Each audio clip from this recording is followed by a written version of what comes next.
Cotton Mather. Cotton Mather lived from 1663 to 1728, a few generations after Roger Williams' time.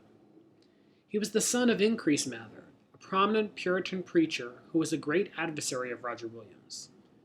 Cotton also became an important Puritan preacher in Massachusetts and ended up being one of the most powerful men in Puritan society during the Salem witch trials, although he did not technically participate.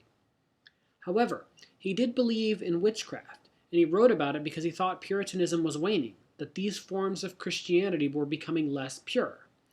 He thought that the people were becoming negatively influenced by their encounters with the demonic forces on the continent. Here are some of the key points about Wonders of the Invisible World. Note how he describes the original Puritan settlers of New England as pious, willing to give up civilization so as to start in a land that was pure, and thus create a society free from all sin, such as drunkenness, swearing, etc.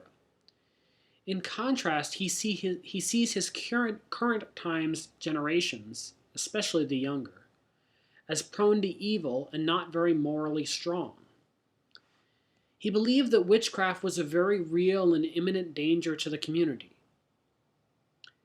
In one portion of the Wonders of the Invisible World, he discussed his belief that there was a great plot by the devil to cause the downfall of their society through witchcraft.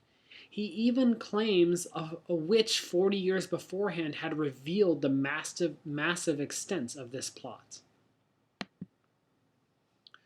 Note that in the end, he is convinced that only the guilty have been executed in these trials. Therefore, their executions were justified. His evidence is highly doubtful. Later accounts of these trials and of the mass hysteria of the time suggest that few, if any, of these people actually practiced any kind of witchcraft. Rather, it was generally a growing hysteria that overwhelmed the community and led to many innocent deaths. Mather is writing this after the fact in the hope that history will not look down upon his people, but rather accept their view of this time period. In reality, though, the general public opinion throughout the American colonies was starting to shift against the Puritans, ultimately condemning the grave abuses of power that occurred in the Salem witch trials. What are Mather's other important writings? Magnalia Christi Americana is generally Mather's history of the Puritans in America and of the Massachusetts Bay Colony, led by William Bradford. This text includes discussions of the Salem witch trials.